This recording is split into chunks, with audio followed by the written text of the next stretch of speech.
What is up, ladies and gentlemen? Welcome back to episode 412 of D&E Takeover.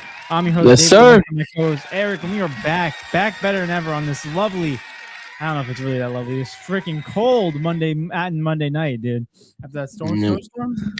Oh my gosh, man. Got hit. It looked a little crazy in the beginning, but honestly, at the end of it all, I'm kind of just like, a little dangerous, but not as crazy as the news made it seem, in my opinion. They always freak everyone out and then go to the store. They make the store look like it's an apocalypse when they show up, and then all of a sudden be like, brother, you don't have food that survives you for like 2 days. Not even that. Like, you're not going out. You're gonna be fine tomorrow. Tomorrow, everyone's gonna be fine. Dude, I went to the store Saturday morning, I think it was, when it first opened. Yo, the chicken aisle, like all the chicken, gone. I took a video of it, actually. I'll send it to you. It's bad. Like, people freak out over that stuff, and I don't understand why. Bro, all the, like, literally no meat, bro. It was crazy. Yeah. I was like, bro, they raided the place. They're like, we're making sure we get everything because we don't know how long we're gonna be out. It's like guys, like the only thing I got the night before or 2 nights before was gas. God forbid. That's probably the biggest thing. That's it. And I went to a gas station near me on like a Friday or it was Saturday. It was Saturday, and everything, there was no more gas in this one gas station. Really? I was pumping. I put my credit card in to pay. It was like, okay, you can start doing it. I start going. Nothing. I'm like, I did it for like a couple minutes. And I'm like, oh nah, this is not good. Now you have your credit card information. No. Decline. You gotta decline that stuff. Oh my goodness. Yeah, it's crazy. That's the only thing. But other than that, yeah, people get overly crazy about this type of stuff. But Jay's in the building. Shout out to Jay. Appreciate popping up. Hey. He said, yeah, all the water in the store gone. All the rotisserie chicken gone. It's like it's snow, people, not nuclear war. Yeah, exactly. They're like preparing for the similar thing like it would be for like a hurricane. Yo, I just saw Jay's post. I knew he had posted something. I just looked at it now. Shout out to Jay, bro. But you are right. Yeah. They're preparing it for they treated it like it was like sandy or something. It was crazy. Yeah. But shout out to you are a ghost. Appreciate you popping out, my guy. He's at 6'7". Oh my god. Shout out to you, man. Hope you subscribed. PVM 10's in the building. So guess who's back? PVM 10. PVM 10. You don't gotta worry. You don't gotta be apologized. You don't gotta apologize, bro. You're here, and that's all we want to talk about today because we got a lot of stuff to talk about. Well, necessarily a lot of drama going on in the NFL world, and specifically, we had how we had some snow on Sunday while we were watching the game in Denver. Hey. Denver all of a sudden just had snow. I don't think they knew it. I don't think it was in the forecast. It just came upon. It was like the football guys are trying to give the Broncos a win to get. They were trying. It's so hard. Yeah. It was one of those games where it was like, once it got to the third quarter, you're like, it doesn't matter if you're the better team. It's like whatever's gonna happen happens. Like you can still lose if you're the better team in this. It got to a point where a 30-yard field goal was not automatic 3 points. No, it got to a point where if it was like 4th and 8 on like the 20-yard line, you had a better chance of going for it than actually kicking the field goal. That's how bad it was at a certain point. My goodness. Yeah, we saw Ramondre Stevenson slipping, and he didn't even get the ball. He just slipped running to go for the ball. So funny. It was like, dang, like it was bad. Like when all you can do is run the football, and there's 4 and outs. It's like it kind of makes you look back at when the Broncos had the opportunity in the red zone to get that 3 points, and they went for it on 4th when they were up 7-0 in the first quarter, I believe. Dude, it's just what that play alone. I was cracking up when I saw that play. When they went to go hand it off, and Ramondre just fell. Drake May turns around and he looks, and he just drops to the ground. It just described that entire game as a whole, bro. That whole game was a shite show. I think it was so crazy how fast it went, because it was just like the beginning of the third, it starts flurrying, and all of a sudden, bam! Fourth quarter, it's like 3 inches on the ground. Yeah, like, what the heck? It was crazy, but I mean, the game's over and the game happened, and now we have 2 matchups actually going into the Super Bowl. And as you can see in our title of today's episode, the Super Bowl matchup is set, ladies and gentlemen.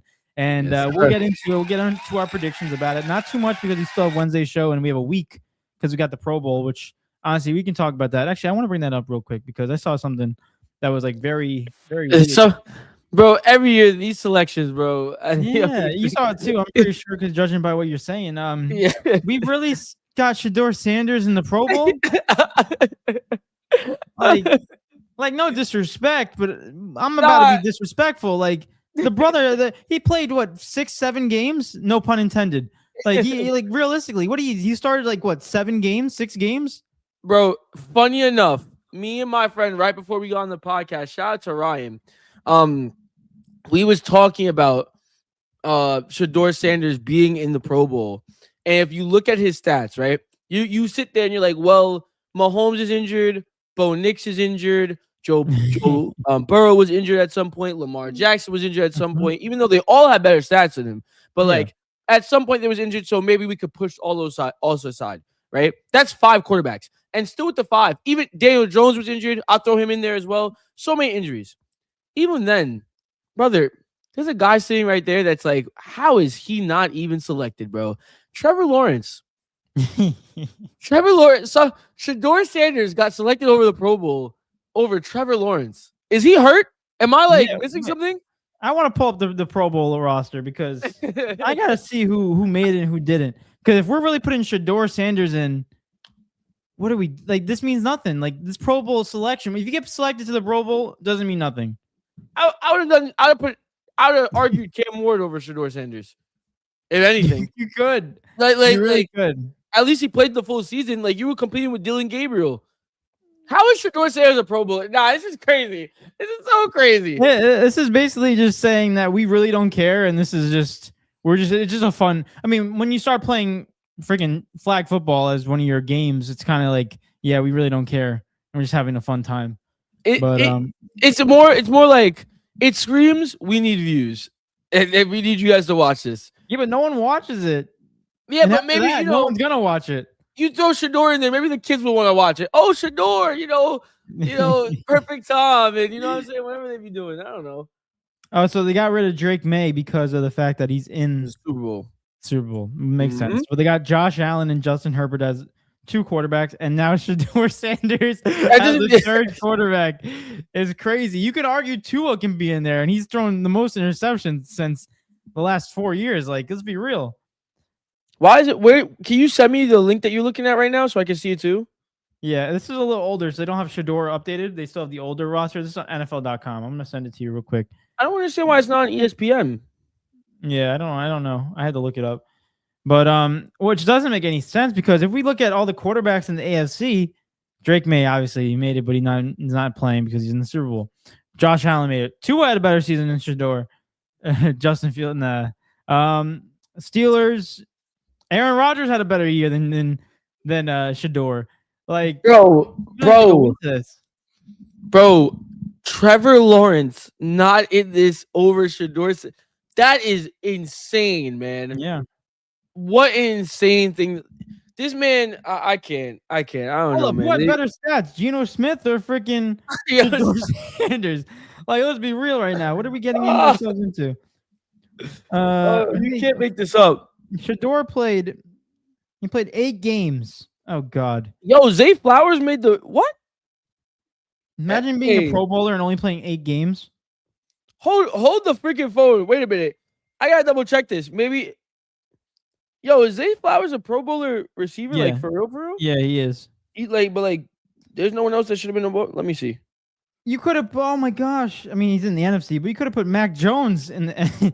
Yo, that's it. In the Pro Bowl at this point, a different conference. You could have put Joe Flacco in there. You could have. You really, honestly, like I'm not disagreeing with anything you're saying right now. Geno Smith has better yards, more touchdowns. Obviously, a lot more interceptions, but he played more games. You can put CJ Stroud. We're forgetting about CJ. Yeah, well, I mean, dude, there's several people that honestly, in my opinion, half the quarterbacks should be above Shador Sanders just because of the fact, or most of them should be above him just because of the fact that he literally played like half the season and he had to struggle. He was fighting for a spot against Dylan Gabriel. There's no way in those 6 games that he played or whatever, how many games he played, that he earned a spot over Trevor Lawrence, the guy that won his division. I feel like this is like the first year. I mean, we've been seeing the Pro Bowl and Pro Bowl games not really matter anymore. When they started making it like a weekend full of like fun, like boys hanging out games, and we're like, okay, like we already know where you're trying to go into. But like realistically, we can we saw the same thing with like in terms of like other sports, but like an NBA with like NBA Cup. How do we dictate if you're an NBA Cup now? Like we don't know how to dictate that in terms of people in the past who had never got that opportunity to play in one. It's like a similar situation, but I feel like they lost like accreditation of the Pro Bowl. So if you become a 6-time Pro Bowler, it don't mean nothing no more. You know, I'll put it to you like this. Wait, why do they have 4 quarterbacks for they have 4 quarterbacks for the NFC but 3 for the AFC? They don't know what they're doing. They really don't. What? And Sam Darnold's still there, so he's got to get replaced. Who's he gonna get replaced by? Freaking who's in the NFC? Caleb, I was the rattlesnake Rattler. He played 8 no, games. Hell no, no. Got more yards than Shador. Maybe Caleb. I'm thinking Caleb. I would hope. You got more yards than Shador. Get that. More yards than Shador. I would say this much. I still like the idea of having a Pro Bowl just because it's a good, nice event to showcase your best players. But when you're picking players off of fandom, like usually the Pro Bowl is not horrible. Sometimes, yeah, there's always snubs, but there's snubs in every single sport, 9 times out of 10. But this is like the first one that sticks out like a sore thumb, like a nasty sore thumb, bro. He's a rookie. I know. Like why are we doing this? What are we doing this for? It don't make any sense. It don't. And honestly, I know for the future now that I will never be looking at Pro Bowls and dictating who's a better player in the future. No, but Shador's better than Trevor Lawrence apparently. As of right now, this season, I guess, right? No, Shador's better than Lamar Jackson this season too. Okay, apparently. We need to relax now. Looking at the Pro Bowl, right? You gotta relax. I'm sorry. Yeah, that's NFL chose the best of the best, right, Eric? You gotta respect it. Who paid for that, bro? Nah, there's no. You know what? It was definitely Deion Sanders. He's definitely like, you better put my son in the Pro Bowl. That's what it has to be. It literally has to be. Who knows? But real quick, Philip's in the building. Shout out to Philip. Appreciate popping out, my guy. He said, "Slinging Sammy D." Hey, yo. What? That did not sound good. Over, greater than Drake. I hate him. May. Ooh, we got some Drake May haters in the chat right now. Shout out to Philip. Appreciate popping out. Come on now. Yeah, you know, we'll get into our predictions and get into the actual game that we had, and we'll get into who we think is going to win the Super Bowl, because we have not only do we have Wednesday's episode, we get to talk about the Super Bowl, but we have Monday and Wednesday of next week as well before the big game. Yeah, we have a lot of time to really go into it. And honestly, you said it best before we started the show. This is a good time to get back into NBA because I have been so out of it right now with NBA. Yeah, you know, it's been it's like the perfect transition moment to like get over, because once football ends, we all got like, everyone's always like, oh, when's the next game? And everyone's like, oh, upset. This is the week where you start to watch the NBA again, because the Pro Bowl is gonna be boring, and get into it, see what's going on, and then after that, you come back to football, one last big hoorah, and then you'll be ready. No, I'm pissed off. Why do they still even do the Pro Bowl? It's a waste of money. If they want to do one, do like us when we set up our flag football. We set up a bunch of cones in a field and we start just playing at that point. The reason they still do the Pro Bowl, I do think it's to a level of importance to highlight the best players in your league, just so even though people might not watch it, just to show it as far as like sports fans, it just show there is a standard that you want to get to. You know what I mean? Like there always is a standard that you want to achieve. But when you get selection, Shador is the standard, right? Like kids should be like, I want to be a Pro Bowler one day. You know what I mean? Like I want to be a Shador. That's it. You just gotta get your Instagram followers up and you'll be fine. Yeah, that's it. Popularity contest. We see that in the All-Star game all the time. Why do you think Bronny James gets votes? It's not because he's good. Bro, oh man. But we got a lot of comments. We appreciate y'all for giving us some comments. And if you're new here, hit that subscribe button, like, and comment down below. Here we go. Wait, you picked the boo. Did I? Yeah, but they started booing. My bad. I didn't mean that. My team probably slipped. He said if you want to join the family, and said boo. Gotta keep everyone on their toes. Make sure they're listening. People said the NFL gods wanted the Rams to win with all those flags, but the Seahawks still won. You really think they wanted the Rams to win? I thought some of the flags went against the Rams. I know one pass interference they didn't call, but that was basically one all they saw. If we're talking about the NFL gods, no, they didn't, because they wouldn't have let Smith drop that ball and punt return, bro. That was game. My heart sank when I saw it happen. Literally, yeah. My heart sank. I was like, bro. And when you look back at it, it's one of those things. Same thing with the Broncos and the Patriots. That one chance they had to take the 3 and they didn't, and then they end up losing 10-7. I mean, there it is right there. But like the same thing with the Rams. If you don't give them that possession, it's a 4-point game. You don't know what happens with that. You could come back down and score and take the lead. So, and with that turnover, it gave the Seahawks 7 points and it puts them back into gives them an 11-point lead, which is definitely monumental when you're trying to come back from a game. Yeah. Hold up. And Netta, shout out to you. I thought it was funny. Shout you, bro. Yeah, please. Hope you're having a great day. There we go. Now you got sub. We shout you. Now you got sub. To the family. You have to. Next one we'll get into the game. Obviously, we got predictions to get into, and I have a controversial thing that I want to get into, which I sent to Eric today. Oh, okay. I was surprised that no one was really talking about it during the game, but it just kind of throws me for a loop on what the actual rules of a catch is nowadays, because we've seen this whole playoffs, similar things happen, but with different outcomes. So I want to make sure we understand what happened in that game. Jay said they were kicking knuckleballs in the Instagram post. Is that what okay. I love how he got the outfit. That's like the exact outfit that I would wear. Like I got the trainers, the Adidas trainers with the zip up jacket. It was look like a nice European fit right there. These things keep putting me in a hat. I don't wear no hats. I don't know what the heck that is about, bro. No, but that's like prime David, bro. Yeah, Loki. If you look at my wardrobe, I got like probably 6 pants of just Adidas trainers. Also, why are you so much taller than me? What the heck is that about? Yo, what are you talking about? Yo, you look a giant compared to me. I thought I'm just jumping. No, you're running. I'm running. Yo, what the heck? Yo, this is a cheese. This is so cheesy. Listen, let me get my moment of fame. I don't get that often. Hey man, you got it. No. It's called angles. That's all it is. The angle. You're crouched down. So like, no, I'm not. My legs are spread. Pause. Yo. Pause. Nah, we gotta move on. Yeah, we gotta. Crazy. That was a major pause. Yeah, that was bad. We got to give you something for that. There you go. PB10 said all I have to say is JSN. Yeah, we're gonna talk about him. He had a fantastic. That was a game. I wanted so much to say, and I feel like I'm gonna lose track of it. I'm gonna keep that in my brain while we keep on talking about it. I'm gonna rush through these comments.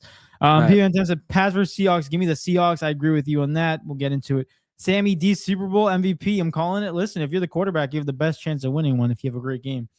Philip said, Shador Sanders as a Pro Bowler makes me violently ill. That was worse than Spencer the Rattlesnake Rattler. Yeah, for real. I don't understand.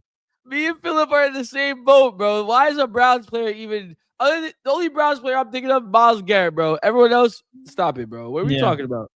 Yeah, I know. It's just for me, it loses credibility because I don't know what the hell. He's violently ill. 6'7", David. Yeah, there was no pun intended. Marcus in the building. Shout out to Marcus. Appreciate it, Pop. And I said, "Oh, Marcus." They finally let the brother play. You're talking about Shador. That's crazy. Oh my God, Marcus. Shador Sanders in the Pro Bowl in the Big 26. Yeah. He said that's the NFL just throwing poop on the wall and seeing what sticks. I don't know how you're gonna like your whole point in the Pro Bowl is to get people to watch, no, not people to just turn off. Like people are already turning off. People are already not watching. I can tell you this for sure. I'm not watching this week or this weekend. Screw that. I might turn it on. You know, I think last year I turned it on. I was like, let me watch what's going on over here. And then I saw him doing a little like passing game. I was like, oh wow, this is really just mini games. It's literally mini games. And like honestly, like, nah, I'm good. I appreciate it. it's hard to do a Pro Bowl for football because if you want the players to go all out, someone's gonna get hurt. Mm-hmm. You know, and it's like at that point, imagine getting injured during a Pro Bowl game. Like, there's no incentive. There needs to be these organizations fail to just bring an incentive strong enough for players to actually care. Yeah, because it's hard because how injury prone their game is. So if you don't want to, you're having fun, you don't want to get hurt, and then granted, you play a Pro Bowl game and you miss the rest of the season because of you did something dumb in that game. Like it's just dumb. It's just a dumb decision. They have to bring back the pride in representing a conference, if that makes sense. Like they have, like I don't think players care about what conference they play in; they care about what team they play on. You know what I mean? Like it's not about the NFC versus the AFC. It's more or less like, oh, I'm part of the NFC, but like I'm from the Eagles. You know what I mean? Like there needs to be a level of pride that is instilled within the players. Like, no, it's an honor to play for this side of football. You know? Yeah. And that's been lost with a lot of sports. I feel like the last sport to really have that was baseball when they had, you know, the winner gets World Series home field advantage. Like that gives you an incentive that if your team's good enough to be there, that means you have 4 games at home and you have the advantage. So like that gave you something to do. And also you can do it in baseball because it's very unlikely that you're going to get injured in that sport unless a pitch gets thrown at your head or something freakishly like that happens. But like even with soccer, like you have a chance of getting injured, but realistically, like it all depends on you control how you get to play. Like really in like football, some of these hits, brother, like those are hard hitting stuff. Yeah, you can't. Out. Marcus says it's on Disney XD. Who watches that? Is the Pro Bowl? The Pro no Bowl. Way. Disney XD? No way, bro. That's a new low. That's insane. Philip said Shador is gonna throw a house party for it too because he's legendary. Honestly, he's gonna go on live stream right now and probably tell him how great of a quarterback he is. Padon's in the building. Shout out to Padon. Appreciate it popping out. What's good, Padon? What a good day to be alive on a Monday night watching the D&E podcast. Appreciate you for popping out. And what a great day to be alive is have all you guys listening to us right now. We appreciate it. PBM 10 said Zay Flowers in the Pro Bowl is just luck. Hey, PBM. Hater. He said, is Lamar in the Pro Bowl? No, he is not. They get pick Shador Sanders over Lamar Jackson. All right, let's relax.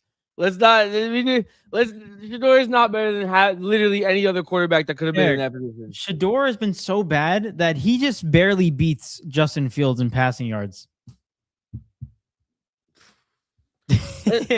Oh man, bro. Yeah, let that sink in for a second.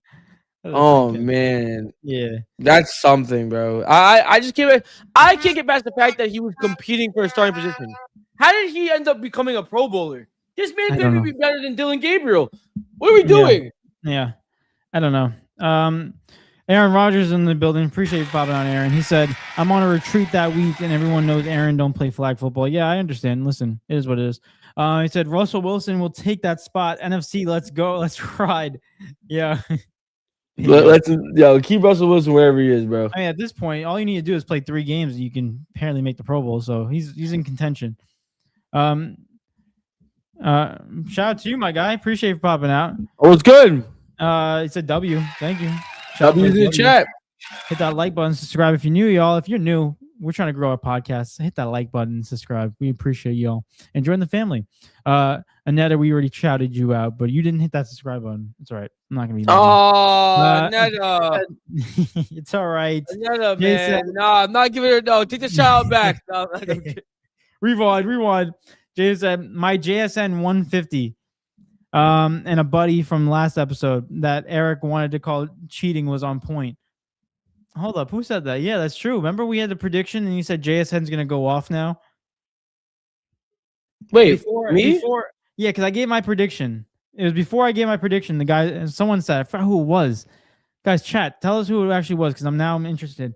And he's like, oh, JSN's gonna go over for 100+ yards. And you're like, don't give him any ideas. And I said JSN over that. And then yes, I remember. I forgot who it was. Gave you a prediction because you didn't know what to pick. Yeah, who was it? Oh, it was Jay. No, it was Jay, but Jay said it in the chat. Yeah, no, Jay. That's cheating. cheating. No, it's not. He doesn't my predict. God, He's that's not actually cheating. time traveler. That's tampering. That's tampering, bro. That's tampering. Yo, Oh my you cannot god. do something like this in such a heated rivalry prediction game, bro. You can't. Eric, That's it's his cheating. pick. It's his pick. I just liked it. Nah, but you wouldn't have thought about it if you didn't say it. I was going JSN anyway. He's the best But you player on wasn't that gonna go team. 100 plus yards. You didn't know. Get You would the- never know. Because you Get said, the oh, hell 100 out of plus here, bro. yards. You were like, Uh, light bulb. Let me take that one oh my instead. That's God. cheating.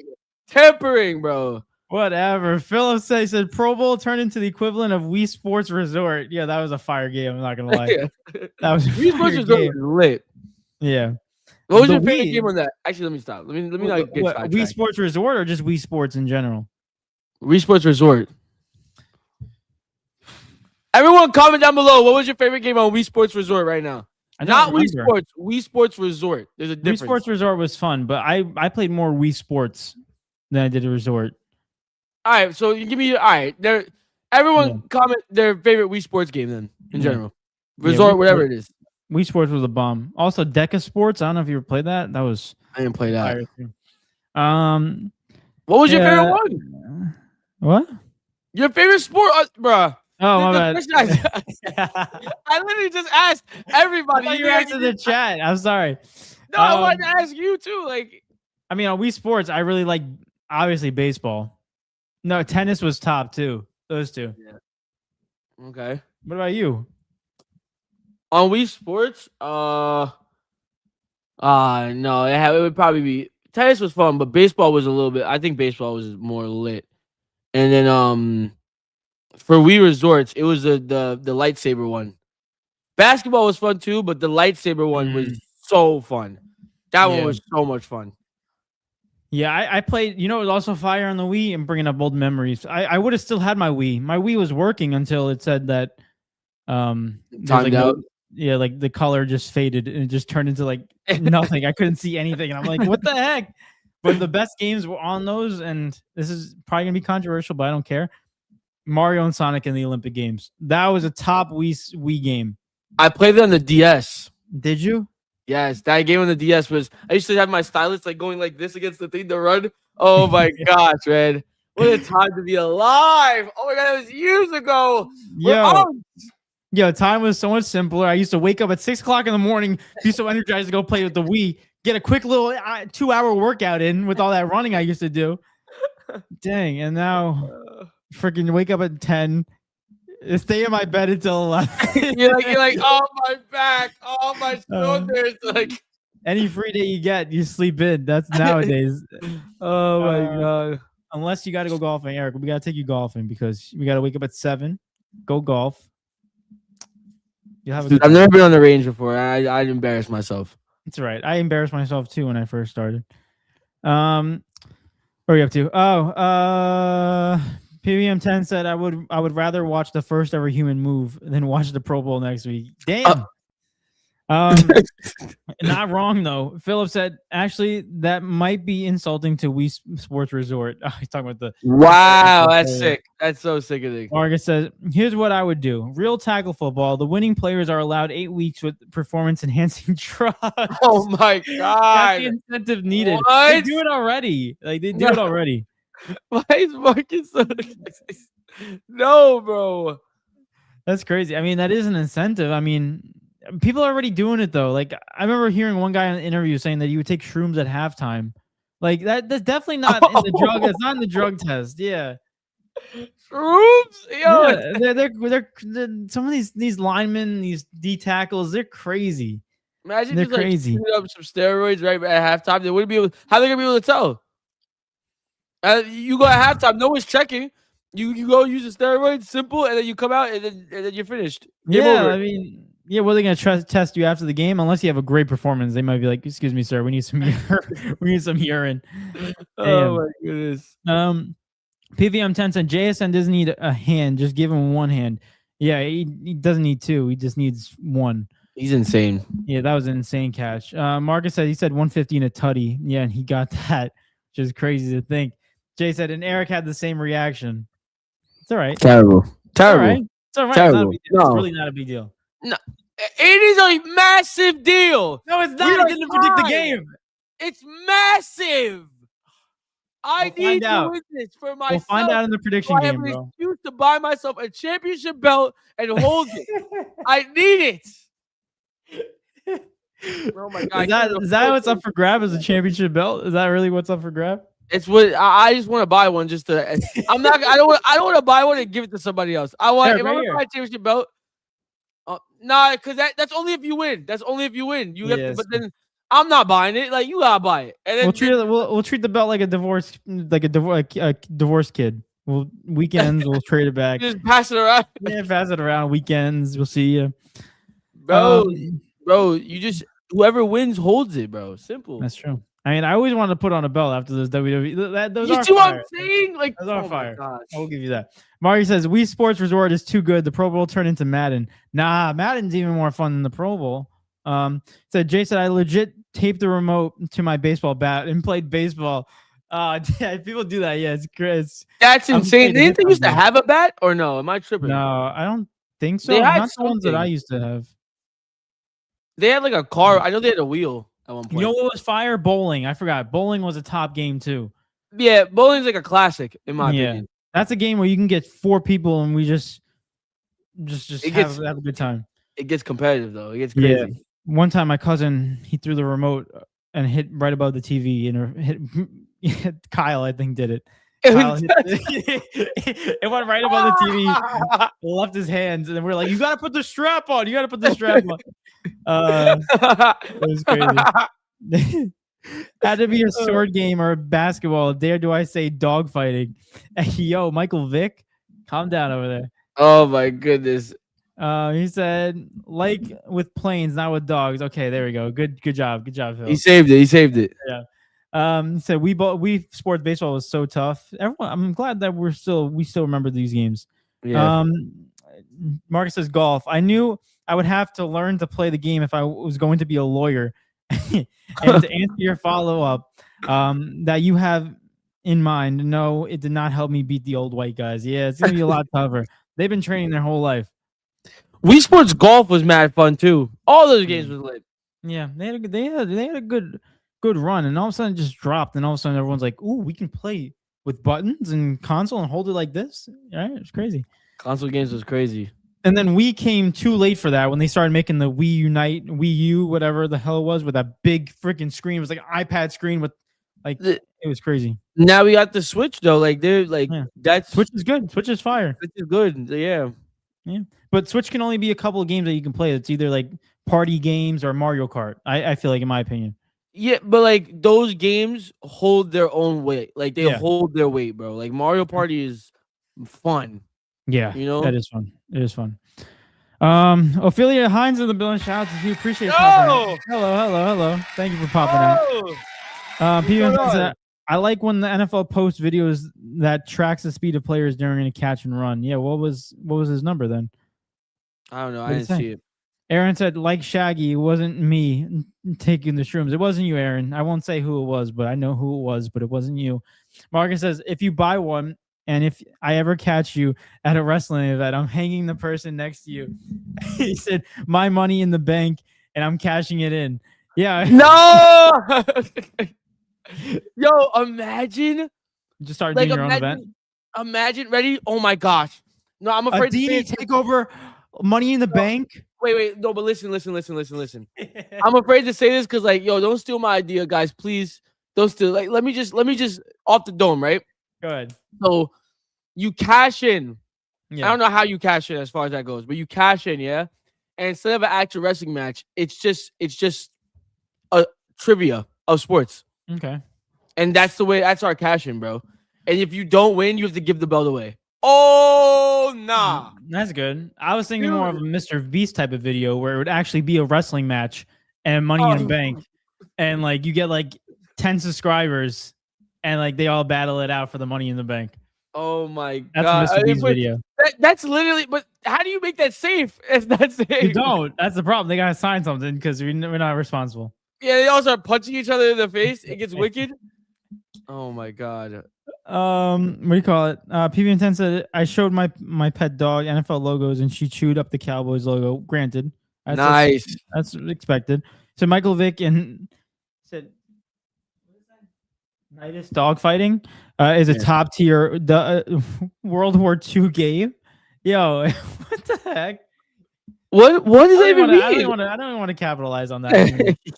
All right, ladies and gentlemen, for the moment we've been waiting for, we appreciate the comments as always, and keep on hitting those comments down below. But we got to get into the meat and potatoes of today's episode, the headline of today's show, where we're not getting into the actual Super Bowl matchup just yet, but we got to get into the games that led up to this perfect Super Bowl matchup. Oh, he said the Wii. Oh, top tier. He said Wii game. See, Marcus. Oh, I think he's joking. That was like Roman numerals. We changed that into a whole different topic. That's so crazy. Oh my gosh. But let's get into it because we also have Eric's prediction to get into and mine. And I'm honestly, nervous. I didn't do it yet. I told Eric. He told me not to do it, so I haven't even looked at them yet. I'm so nervous. I need this so bad because of the fact that he picked the Pats and Broncos game, and I know he picked the Pats to win, and they won. So it's already a point for him, but we'll see. Oh God, but I'm so nervous. I forgot what people I picked. I forgot. Eric, you ready? No, man, because I need this. Guys, you don't understand. I need this lead because David gets first pick on the Super Bowl on Wednesday. Yeah. Or no, technically we wait till next week. Yeah, and Nate till next week. Eric, what is your prediction on how many points you're gonna get? Like, what do you think you got in this week? If I remember what I said, hold on. Everyone, we're tied 53-53 right now, so this is very crucial in our game. I think that I said I said Jared Stidham for 1 turnover or 1 interception. Either way, I got this. I got the Jared one. I know. I think I'm pretty sure I got the Jared. I keep saying Jared. It's Jared. Drake May. Dude, I think I said he got a touchdown. All right, we'll find out. And he did get a touchdown. Huh? He did get a touchdown. Yeah, but I don't think he had the yards I gave him. We'll find out. I think I gave him like 150. You ready? 86 plus what's the math on this? It's not enough. Wait, what? Not enough. It's 8 plus 6 is what? 14, 140. Yeah, he would miss it by like 5 yards or something like that. Oh God. No, Eric. 86 plus 65 equals 151. Oh, I forgot to add the 1 at the end. All right, I'm ready. I'm hoping 3. If I get 3, I'm happy. 3 is solid. 3 is a great week. 3, if you get 3, you're safe. Oh my! I don't think I got the score. I definitely don't think I got the score. All right, ladies and gentlemen, before we get into this, the moment we've been waiting for, we got some comments. He said, my pet dog chewed up the Cowboys, Eagles, Commanders, and Patriots logo. It's great. I trained her well. Listen, I'm glad. Those are all teams that we do not like over here, or at least I don't. Jay said, more points than the Nets got at the game you went to. Yeah. Almost. 66 was exactly what they got. Yeah. I'm not even going to talk about that game. Yeah, I didn't get to talk to you guys about the game. No, please. Dang. Please. Secondhand embarrassment is happening again. Oh God. GVM 10. Have a great night. Enjoy. Have a good one, bro. Thank you, sir. Thank you for popping out. Marcus said, yeah, big congratulations to David on seeing Knicks history with the largest margin of victory. Yeah, they won by 54 points, which is the largest margin of victory they've had, and like one of the largest ones in NBA history. But real quick, I'm gonna give you my thoughts on that. Then we'll go into this, I promise. But so if anyone doesn't know me, I'm a Brooklyn Nets fan and I'm a New York Knicks fan. So like, I support these teams. So just to be able to go to this game was cool because I get to watch both these teams go. I was hoping for a competitive match, but if anyone has seen history in the last couple of years, the Knicks have been winning every single game since Nick Claxton said that he never lost to the Knicks, which is pretty ironic. They're 0-13 since that quote. But overall, so I was expecting probably the Knicks to win, but a close game, right? They lost a couple games recently. The Knicks, it was kind of scary what they were doing. But going to the game, first quarter was like, all right, it was competitive, right? And then second quarter, they're up by 20 at halftime or something like that. I'm like, all right, like, bro, it got to a point where we did the recap. The Knicks scored more at the second quarter. If the Knicks stopped playing in the second quarter, missed all their shots, I think they still would have won because Brooklyn only had 66 points total. Yeah, it was pretty embarrassing. Great win for the Knicks. It was weird because I was in the situation where obviously when you're in MSG, you're surrounded by a lot of Knicks fans, right? And there was one point where I think Nick Claxton like made a nice move and dunked it or layup, nice steal and block, whatever. And I was like, yeah, I started clapping. When I tell you it was silent, it was silent. Didn't hear one clap for Nick Claxton. I was the only one clapping for Nick Claxton. And I looked around. I'm like, oh, damn. And then Jalen Brunson hits a 3. And I'm like, yeah, everyone's freaking loud. And I'm like, geez, Brooklyn, the heck? Yeah. I have no comments, no words. I'm embarrassed. I don't even want to. Oh man, put all the jerseys away, put everything away. I don't even want to know what a Brooklyn net is right now. That was horrible. That was horrible. That was really embarrassing. But on the bright side, been hearing on the Giannis stuff. We'll get into that. Giannis trades. They're saying that's our report. Shout out to Matt. He said something about it today. So. Cat.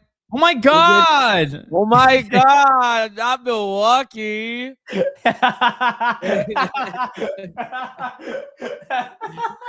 you guys trying to send me to Milwaukee. That's what's going on right now. Why is it so cold? Ouch! Oh my God! Not the green. No, I can't.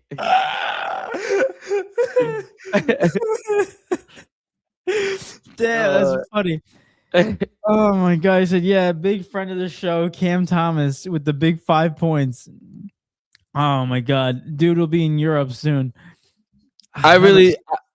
People don't understand. Like, it's not that Cam Thomas is bad at basketball. It's just that he's just small. That is literally it.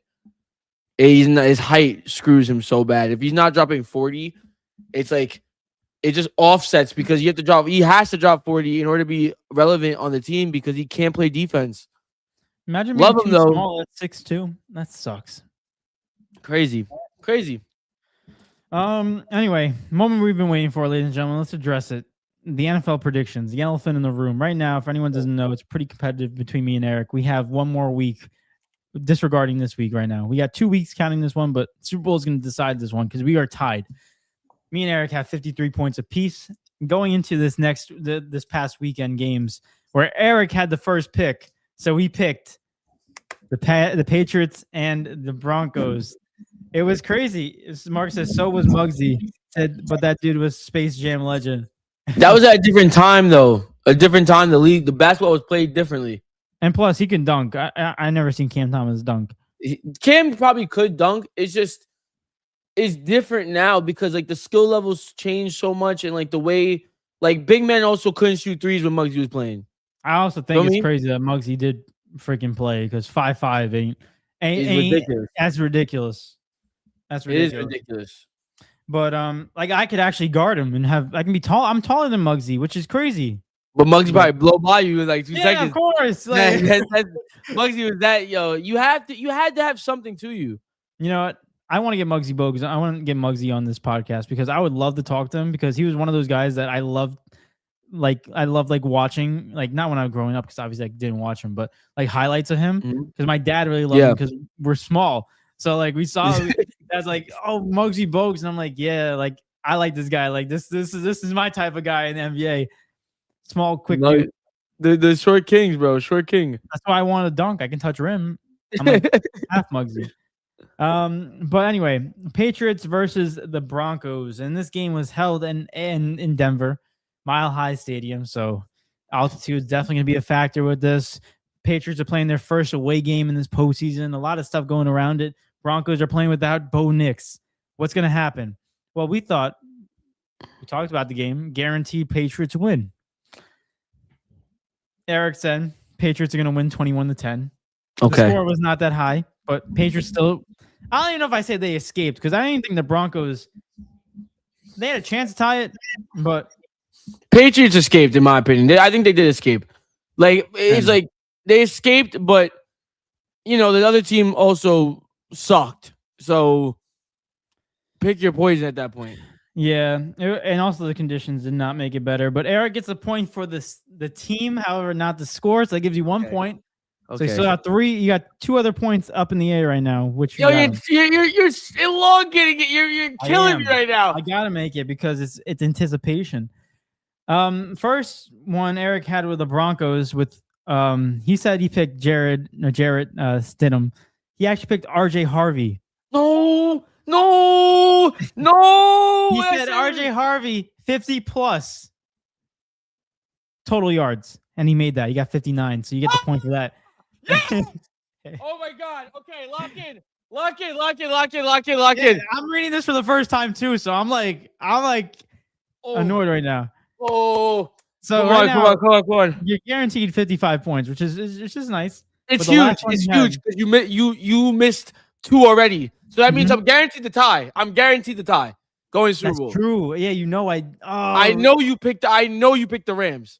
So I know you can get max 2 points. I already know it. Dang it. Okay. And for the Patriots, your player prop was Drake May. You were correct on that. You had Drake May with 1+ touchdown. Okay. So you got that. And 150 plus passing yards. Passing yards. No.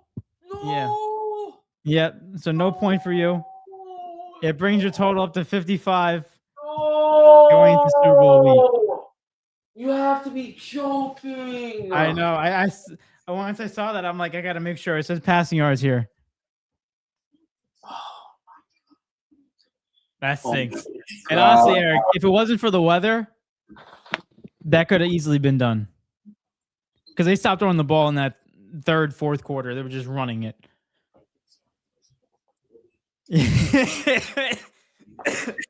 Oh my God, I need you to miss a player prop or else I can't go into this game tied, bro. But it brings you up to 55. I can't go into this game tied. You have the first pick. Oh no. Let's see what happens, bro. But oh no. How you feeling? We need to hear yours. I can't wait. Dude, I need to know, bro. This is gonna kill me. Eric, I'm kind of high. Like, in my opinion, I'm like 2 points is like you're still uncertain on my end because I don't know what I'm gonna get. But it's like it makes you feel a little bit safer that it's only 2 points. I almost want to guarantee that you got the 2 player props because of how offensively dominating that game was. And on top of it, you're very conservative when it comes down to like when you need the points. So it's like you're very late. Like you'll pick a safe pick, and if you pick the safe pick, both of them hit most likely. That's why I needed one of these. Not last week, freaking. Oh my God, guys. No, bro, no. Oh gosh. All right, we'll get into my prediction later, but I do want to talk about this game a little bit more. Oh, all right. Let's get into it. But before Jay has a comment. He said, guys, for the meme, do I buy an Anthony Black, Grady Dick dual auto? Oh my God, bro. That's a thing? Yeah, they lined up next to each other with their jerseys, and they just did that on purpose. Yeah, but like I didn't know they had a card for it though. The auto. I think isn't that a card? Like it's a trading a collecting card. I mean, if that is, then that'd be pretty cool. I'm not gonna lie. Marcus said Diddy should have slung the rock like meat at Diddy. I'm gonna stop that. Listen, but for real though, let's get into that game because there's at a point where I'm just like Jarrett Stidham. He threw that first touchdown. Broncos went up 7-0. What was your reaction when you saw the Broncos go up 7-0? Do you think it was going to last? Because the defense was holding out the New England Patriots.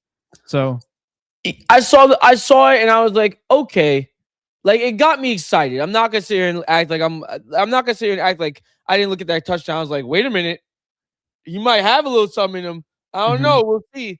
But then after second drive came around, third drive came around, I was like, yeah, bro. As long as the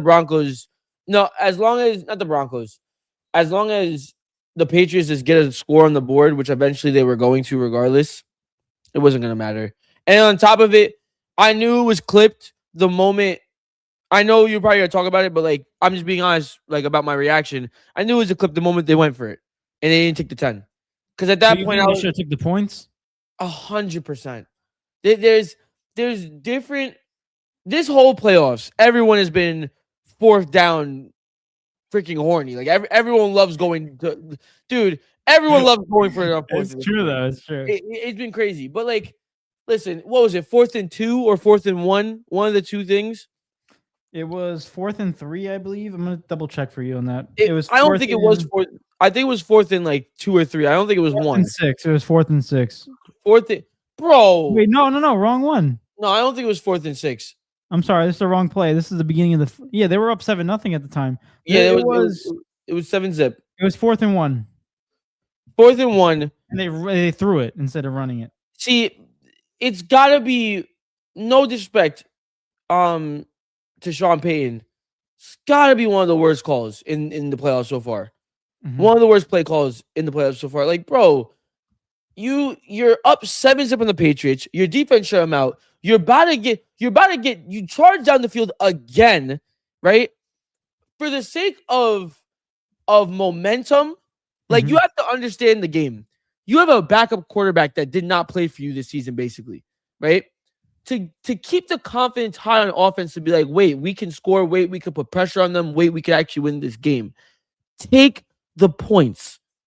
Take the points. And on top of it, if you're not going to take the points, if you're going to trust your offense, because they did drive down the field, even though in my opinion, it wasn't convincingly, but they drove down the field. Yo, 4th and 1 with a backup quarterback and you throw it? Like, at what point did you think he was ready for that moment? We're talking about the highest stakes right now. At what point did you think he was ready to be able to convert that 4th and 1? It made no sense. And granted, yes, a lot of things could have been different if they took the 3, but you're going to end up looking back at it, and it's like they could have been going to OT. They could have been. But instead, they wanted to go for it. I don't – there's certain scenarios where I agree with it. I like the aggressiveness, but this one just screamed, take the 3. Like, your offense, you're missing your starting quarterback. Take the 3. Take every point that you can get unless you have to go. No, I agree with that. I think if Bo Nix was a quarterback, I'm okay with you going for it. 100%. But with the fact that you have a backup quarterback versus a team that is better than you, realistically, going into the game, and you have shut them down. They had 4 straight 4-and-outs, New England. You know?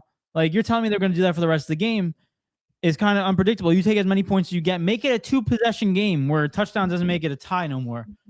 But realistically, you look at a situation where it's like, even if you did go for it, I don't understand you throwing it. I don't understand you throwing the ball. It's a bad – yep. But I don't know. That was honestly that was a big part in the game too, because not only that, but I believe what Jay said too, the turnover was a big deal too. He said it was bigger than going for it, and we'll get into that too, because not only did that result in a 1-possession game, they didn't go for the 3, all that stuff. But later on, the New England Patriots, the Broncos defense held New England Patriots to 4 punts in a row. 4 straight. The first 4 drives were all punts, which is insane, right? To do to a front-runner MVP, Drake May, and that type of offense, right? The Broncos defense had momentum. And then came the dumbest play I have seen in that game, where Jarrett Stidham basically did 2 hands and pushed the ball behind him, and what should have been ruled a touchdown, but because the whistle blew and they called it incomplete pass, had to go back to the spot of where he picked it up. Resulted later on, Drake May rushing it in for a touchdown, tied the game 7-7. At that point, the game turned into the first score for New England. And now the game's wide open, 0-0, back to neutral score. And honestly, that messed it up for them, because after that, it was very rare that Broncos defense was stopping the Patriots. That was the last time that they really had a chance to stop them. So to piggyback on it as well, it's like, honestly, I think the snow happening saved the Broncos, to be real with you. I think the snow happening made it easier for their defense to be able to stop them, obviously, but it also affected them because they couldn't make a field goal to save their life. You know what I mean? But at the end of the day, it just goes back to that one play, bro. This game was a 10-7 game, and it was a 10-7 game. Like, as for defense in general, right? As much as it's important for the offense to be confident in getting points in the first 2 drives of the game, which would be huge, the defense as well, bro. You said it yourself. 4 straight drives, no points. As a defender, it's hard to do all that and then look at your offense and then also not go and score. You know what I mean? To come back out and be like, I gotta do this again. I gotta do it again. And now I don't have an advantage. I can't feel even more confident because I gotta hold on to this lead. It all goes back to the situation of just just take the points. Your defense is doing this for you. Yeah. They're getting the job done for you. And you know, it was bound to happen that Stidham was going to make a mistake. We knew this. Sean Payton should know that going into the game. Whether it was a fumble, a pick, which both of them basically happened, right? It was going to happen, so you have to play that. You have to play the occasion. You do. And the funny thing that you like, the thing that I agree with you, what you mentioned was the fact that this whole circumstance is different when Bo Nix is your quarterback, because you have an offense that can actually throw the ball down the field and have some confidence, right? And a quarterback that can run the ball confidently. But you have a backup quarterback. You take as many points as you can get and try to survive the game, because your defense has been hammering that freaking New England Patriots offense. So they've been doing their job. And the fact is, like you said, the defense would probably get a little pissed off knowing that team was not going to take the points and go up 2 possessions. But, you know, at the end of the day, they didn't do that. Sean Payton was definitely, they talked about that. He said he was questioning whether he made the right decision. Obviously, he didn't, because now he's home. Yeah. But, like, at the end of the day, it's that big moment changed it, but the turnover made it even worse. That changed it even more, because of the fact that now it gave the New England Patriots an opportunity, gave them momentum. Hey, we have a tied game now instead of being down by 10 points. But I have one little stat, and I'll give it back to you. Denver Broncos missed out on 9 points in this game.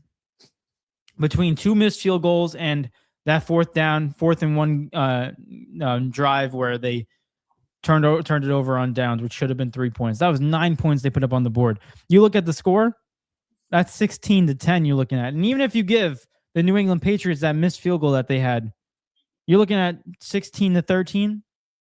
Still win. I'm not talking about the one at halftime. I'm talking about the one where he missed it in the wind, because that was a 64-yarder. He wasn't making that. You got to listen. I'm a big advocate for a drive ending without points is a failed drive. And there's certain scenarios where if you get down to that red zone and the way that you guys move the ball, and if you see something that was just a mistake, you know, you go for it, everything like that. I'm confident in going for it at the end of the day and just living with it if it's the right decision. But if there's no reason to go for it, just take the points. I mean, the other situations that we saw with the Bills and the Jaguars, or I'm trying to think of other games that happened with certain. You talking about the one yesterday where they just failed, but the Rams went for it on 4th down in the red zone because they were down by 4 points. They like literally situations where you don't have a choice. Or you look at the Jaguar. I believe it was either Jaguars that did it, but it's like the Jaguars that went for it on a 4th down and they didn't get it in their red zone. First quarter, and quarter. It was the first quarter, and people were saying, even though I didn't agree with it, because eventually it looks like it was the wrong decision, but the reason being is because you're versing such a juggernaut type of offense on the other side. You have to respond in some type of way. You gotta put pressure on that offense consistently. Even there's a reason for that. In this situation, what is the genuine reason? Because if you look at the last 2 games that the Patriots have played, their offense hasn't been good. Mm-hmm. Their offense has not been amazing. They versed the Chargers. What was it, 17 to what? Or whatever it was? The Chargers, I don't even know. 17-13, 17-3. Let's go wild card. They beat the Chargers 16-3. They go into the divisional round. They beat the Texans 28-16. When I need to see, hold on. Man, bro, the New England Patriots really had the easiest path to the Super Bowl ever. I'm sorry. I look at this team. They beat the Texans 28-16. How many of those points were scored off of turnovers, or scored because the turnover happened and then they were in a great position to score? It's not like this team is a crazy offense that can just drive in the field and drive. Not what we watched in the Seattle versus LA game. Not anything like that at all. So for you to go for it on 4th and 1 makes no sense. Mm-hmm. Because there's no threat. Your defense has shut them down how many times? Your defense has proven you can trust. If anything, this is the game where you have to rely on your defense. So put the trust in them. I really thought the only chance that the Broncos had was if that defense was playing at their level, which they were for that first. They did 2 quarters, and also the fact that they didn't make any turnovers and they actually took all their points and they just didn't take advantage of that. They got too cocky. They were playing with their food. at the end of the day, I was just shocked with the coach of the experience and the level of like IQ of Sean Payton. I was shocked that he just like to hear that he said, "I don't know if I made the right call." Like, Yeah. I don't even know how you even thought that was a good call to begin with. And even if you did, I don't know how you thought a pass play was the good decision. Yeah. Like at least run. That was just horrible. That was do horrible. some type of read option, RPO, something involving some type of area Run. where you have a chance to run. Yeah. The thing I just want to say real quick, and I'll get into the comments. Everyone, I see Marcus say this comment, which I'm going to get into as well, which in this right now. Dude, the New England Patriots have one of the easiest paths I ever seen since I've been alive in terms of teams with the easiest path to go into Super Bowl. Yes, They sir. were the Chargers. And realistically, the Chargers, I'm not going to discredit them, but they've been out a lot of injuries this season, and they did not perform in that game. Let's be real. And then they versed the Texans. CJ Stroud had 4 interceptions in that game, and not counting some fumbles that was just disgusting gameplay. And if you watch that game against the Steelers, the Texans offense did not deserve to be there. And then all of a sudden they go in first. Right now, the Denver Broncos, which could have been a good game if Bo Nix was playing, but he fractured his ankle and 2 plays left in the Bills game, and now left to a backup quarterback. So realistically, the Patriots had Chargers, who just are not good enough, and we saw that in that game. With Texans, which CJ Stroud decided to play for the other team. And then also you have with the Broncos where they had a backup quarterback. This is the easiest route I ever seen any NFL team ever go into a Super Bowl. Not to mention the cakewalk of a regular season they had as well. Yeah. We're not even talking about that either. It's been, I truthfully hope that I don't want Drake May to get embarrassed, because I do think he's a good quarterback and he has potential to be like possibly even a great quarterback as a whole. But I do hope we get somewhat of a similar Super Bowl that we did last year, where the Eagles thrashed the Chiefs, like absolutely BTA. That's what I'm looking for from the Seahawks to do to the Patriots. Yeah. I want to see them really handle business. It's like whatever. Congrats to them because they actually made it, right? You still got to win these games. We understand. But realistically, at the end of the day, and Pats fans are going to be like, oh, you guys are just crying about it. You know what? Whatever. At the end of the day, it's facts. Because if this team, Pats fans that are liking this right now, if this was the Giants doing this, I know you hate the Giants, we all know that history. Or if it was one of your rivals, right? If it was the Buffalo Bills, you would be saying, oh, this is the easiest schedule. The Mickey Mouse, right? So it all in perspective to what your team is experiencing right now. So honestly, I'm going to say that I like Drake May. I think he's a humble dude. I think he's a really good quarterback. I just think for the Patriots franchise, I don't want him to win. I don't want him to win. Dude. I don't. Dude, neither do I. Bro, yeah, it's bad. You understand if the Seahawks, watching the Seahawks win a Super Bowl, bro, that'd be great. I want it to be the Rams, but like the Seahawks win a Super Bowl would be cool. For Sam Darnold, that whole story over there is so cool. To watch Drake May win now, dude. I know you probably saw this stat already, but like we haven't had a Super Bowl in the last what? I don't even know, like 10 years, maybe 10, 15 years, where it didn't involve the Patriots or the Chiefs. Jeez. Why would I want to see the Patriots win again? Like, bro, now I want to see that. Hold up. You're right, but I need to see that with my own eyes because that's crazy. The last Super Bowl matchups? When was the last? Let me just say last Super Bowl games. New England versus Seattle. I was not ready for this one, bro. The rematch, but totally different generations now. We don't have the same quarterbacks. Totally different. Completely different matchup. Real quick, Eric, what did Marcus say? If you can read that, I'm gonna look this up. The last one? Yeah, he said he was getting ready for the snow with that shovel pass. Marcus is stupid, bro. Marcus got jokes for days, man. Bro, Jared Stidham, he had to shovel for that for real. Wait.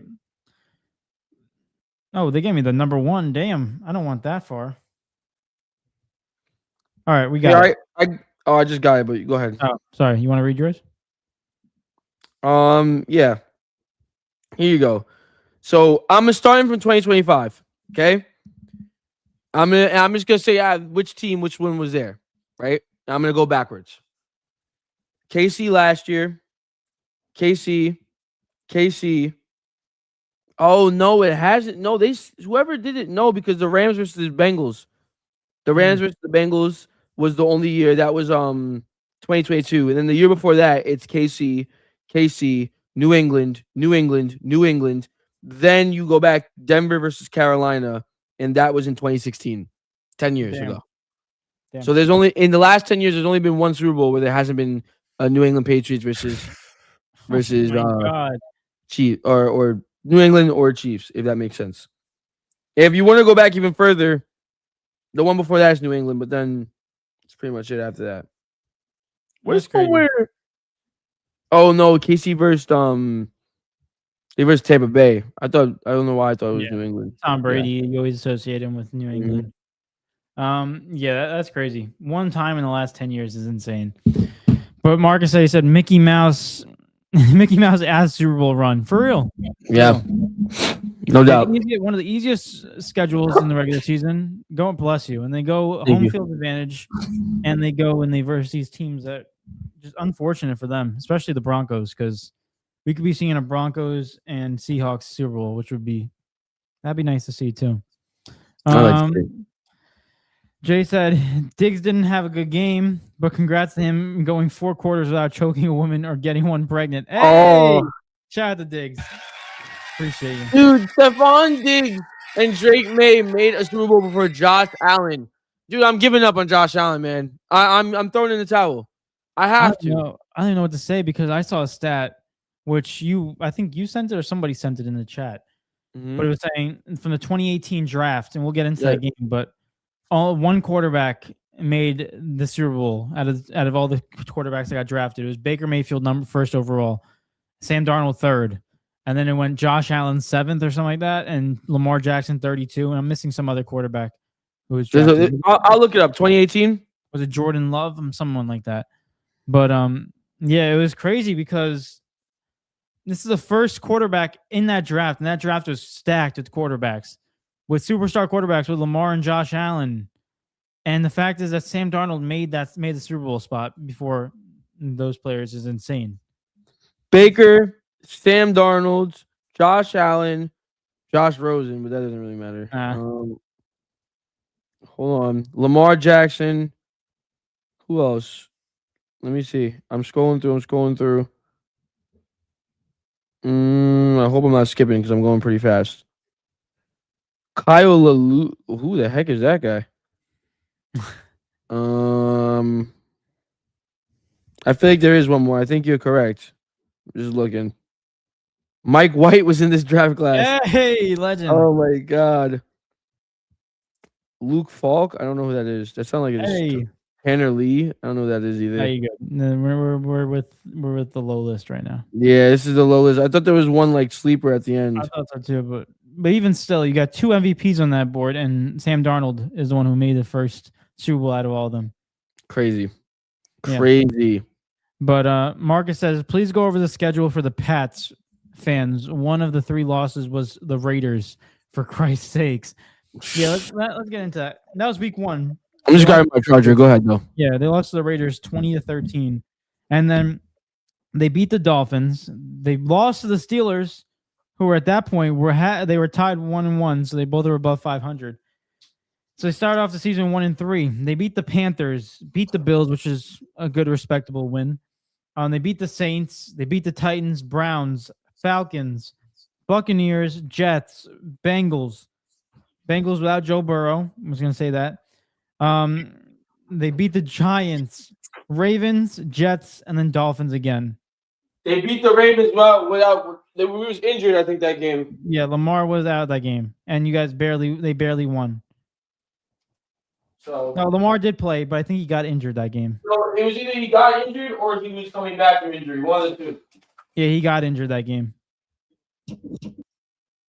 Yeah, but like realistically, the only teams that had above 500 record that they versed in the regular season was in fact the Steelers. They lost the Steelers. Was in fact the Bills. Did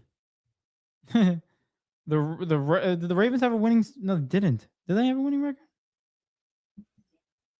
No, they didn't. Can you hear me? Hello? Yeah, you're good. I hear you now. Sorry, I got muted for a quick second. You're good. The only teams that they lost to, that they beat with the winning record, were the Buffalo Bills. That was the one game when everyone was like, "Oh wait, they might be good." Yeah, just the Buffalo Bills, bro. Out of all They the have teams that not- finished with the record, they only beat the Buffalo Bills. Were the only team that had a winning record. Unfortunately, though, when it comes down to it, if they win the Super Bowl, no, everything that we're saying doesn't matter. Doesn't matter because they It won literally doesn't matter because at the end of the day, they're the best team in the league. That's what happens. it. That is true though. I know. If they beat Seattle in the Super Bowl, I swear, if Sam chokes, I'm gonna lose my mind. Yeah, I'm gonna lose my You mind. better not see ghosts in this game because this is a redemption game for Sam. He But- needs to win the Super Bowl. Yeah. Sam Darnold proves the Jets can draft really well on players who will lead and contribute to other teams. Damn, just not ours. So sad, man. If you look at Sam, didn't work out for him in New York, didn't work out for him in Carolina. I looked into it after the game. He went to San Fran for a year, didn't work out, went to Minnesota, balled out, and then they were like, "Yeah, we're just not gonna keep you." And then Seattle, I mean, he's found the home. I think he's truthfully found a home. If I was a Seattle fan, I'd be like, he's gotta stay for sure. It's crazy because of the fact that you look at the trajectory of his career. Same thing with Baker Mayfield. You go as being a top pick, and then the same draft. Yeah, that's ironic. They're like similar trajectories in terms of a team having confidence in them and then balling out. The only difference is that Sam is actually in the Super Bowl right now.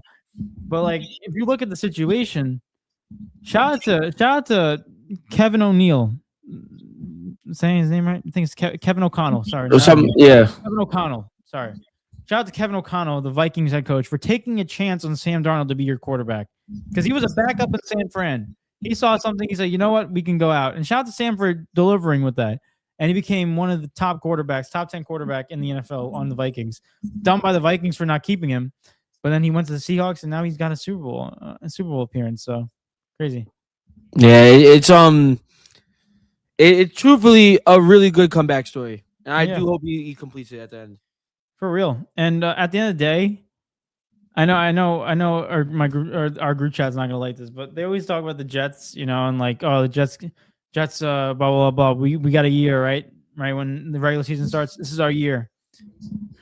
As a Jets fan, I'm gonna say this: I have officially given up on them until they show me something. Because like, I can't go into another year being like, yeah, we have a chance. Our roster is butt cheeks, doo-doo cheeks. We don't know who our quarterback is. Aaron Glenn had one of the worst seasons as a Jets quarterback, as a Jets head coach, and that's saying something. Shout out to him, but we got rid of him. I can't even blame him because when you have a roster, like, I don't even know what to say. So at the end of the day, it's like Jets need to fix something quick, and they got to show the fans something because I'm not going into the season and be like, Jets are going to make the playoffs. No way. Nope. Hey, man. At this point, I'm convinced that anything could happen. I think we can comfortably both say that not one of us had the Super Bowl matchup when the season first started. Not even close. If you'd have told me that the Patriots and the Seahawks would be in the Super Bowl before we even kicked off a football to start the season, I would have been like, you have to be on crack. Yeah. Like, there's no way. I could have never seen this coming. Even if with Drake May being Drake May the way he is this year, could have never saw that coming. Sam Darnold, I could have seen Sam Darnold being good on Seattle, sure, but a Super Bowl appearance? Yeah. JSN being the best wide receiver in the league? Oh, we'll get into that. Come on, bro. You could have never seen that coming. Yeah, it's crazy. And honestly, that's the one things I do love about a season like this is because it's so unpredictable and it's not your typical KC versus the Eagles or some type of matchup like that where it's very predictable. That's the one thing I do respect out of it. But at the end of the day, it's like I want to see what the script writers have because that photo that they had. We saw that I sent you. You sent me the photo of just Drake May and Sam Darnold as the top two quarterbacks closer to the Lombardi Trophy in that photo out of all the quarterbacks. We need to see that photo next year, like early on. I'm looking at it next year. I gotta see who it is so I can automatically give you a prediction. Oh my god! I hope Lamar's over there, bro. Oh my god, bro! Imagine you see Jets and Giants. I'd throw up. I don't know what I would do. That'd be crazy. I'd throw up. You see Jackson Dart, and then you see Cam Scabu headbutting him. Like, I will say with John Harbaugh though, they look like a similar team compared to the Patriots because it was Drake May's second year. I'm not saying they're gonna make a Super Bowl, but in terms of the rise of that team, they got a new head coach in that offseason. Drake May's second year after his rookie year. And then all of a sudden you have a young team with a good defense, similar to the Giants. Giants have a great defense, and Jackson Dart going into second year with a new head coach. So fun fact, I don't know if we said this on the pod the other day, but after this we can go into the game. If Mike Vrabel succeeds in winning Super Bowl, he'll become the first coach ever to win a Super Bowl with a team while playing and coaching for the same team. yeah. Crazy. That's called getting a statue in New England. Like truthfully, a legend of the organization. Yeah. But we'll see. We'll see what happens. It's still early. We got a couple of weeks before we get into it. It's gonna be fun though. It's gonna be a fun ride. Let me do that one. Jay said, pretty sure you can get Josh Rosen on the podcast. Just call him saying you'll buy insurance, and he'll ask if he'll be on. It'd be an easy interview. I think he said on instead of an. Sorry. Yeah, it's stupid, bro. For sure. We should do that though. Call driver and see about insurance. Yeah, but then we got a nice interview. But like, honestly, we could probably just email his LinkedIn. Eric, contact him on LinkedIn and be like, "Hey, we do a podcast. We'd love to hear about your career." Let's see. I'm gonna go on LinkedIn right now. See if he's on LinkedIn. Marcus says, "Haha, I just looked it up. He works for a boutique investment bank in Philly." On his LinkedIn, it says NFL quarterback 2018-2023. Yeah. Shut up. We need to start getting interviews through LinkedIn. Former quarterbacks, former players that didn't really make it that far in the league. They still got some info I want to hear. This is not him. This guy said there's another Josh Rosen. He's a ECD at Google Creative Lab. What? All right, now I need to do my research too. There's another one that's a content creator. Content creator. I just made Josh Rosen's. Josh. I'm gonna look up NFL. Like, yeah, he's not here on my LinkedIn. Maybe I'm not popular enough. Oh, I got it right here. Oh, no. What the heck is this? I can't join because I don't have LinkedIn. This is not. There's no way this is. Yeah, it's him, bro. Look. Why would he not have a photo? I don't know. That's not real. No, I don't trust that at all, bro. Yeah, but it says right here, honors and awards. It says Pac-12 offensive awards in college. What the heck? Yeah. All right, Josh. Let's get him on the pod. Yeah, we got to do that. Yeah, he's an investment banker at JP Morgan in New York. Yo, bro, what the heck? Why? I swear, if I was a pro athlete and I had to still work a job after I was done, if I was 7 years in the league, I'd be pissed. I'd be like, I did something wrong. I did something so wrong, man. Dang, that sucks. Let's go into this game because I need to know the prediction game. I need to know what's going on. Yeah, I have to know what I'm looking into. But Jay said anything is possible except the Jets being a competent, competitive franchise. Kevin Garnett. Wow. Damn. Yeah, they're nowhere. Jalen's in the building. Shout out to Jylene. What's good? Hope you're having a great day. Marcus says, "Can I send the link?" He said, "That's the one." See, we got it. He said, "And if you scroll down and look at the other NFL players who has one." Okay, let me see. Now you got me interested. I'm sorry. Why do they all have LinkedIn's? What the heck? They gotta get information. They gotta get connections. Yeah, sure. They need connections, Eric. Come on. Will Levis? What? No Joshua way. Dobbs? Who? Fernando Mendoza has a LinkedIn. Yes, he does. Yeah, Eric, we got to get Fernando Mendoza on the pod. Open for work. Give me a break.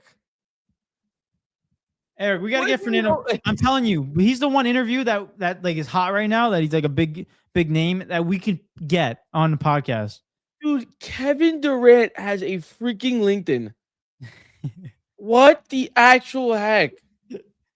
Tom Brady, 7-time Super Bowl champion. Why are you on LinkedIn?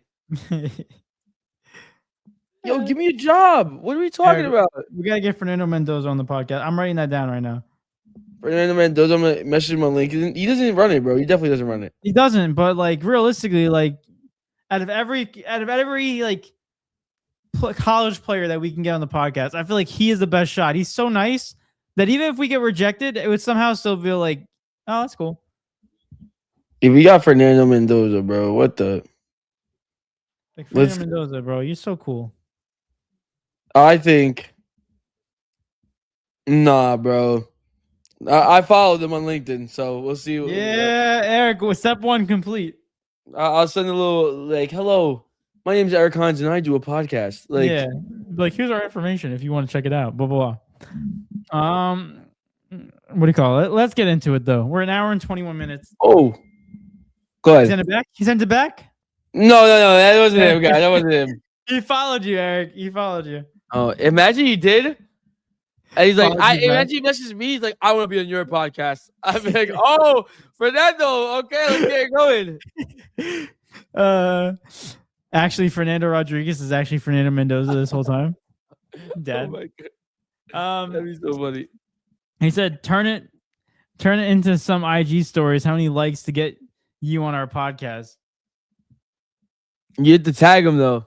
Yeah. We have to get him to respond. That's true. I don't think he has social media, so that's the problem. Realistically, let's get into the last game, the final prediction game we got into. Oh god, I'm gonna be honest. I'm a little nervous, bro. I'm a little nervous because we didn't hear anything before. Eric had 55 points to finish off. He had 2 points to add on to, so he has 55 points total. Bro, last conference championship week, and now it's my turn.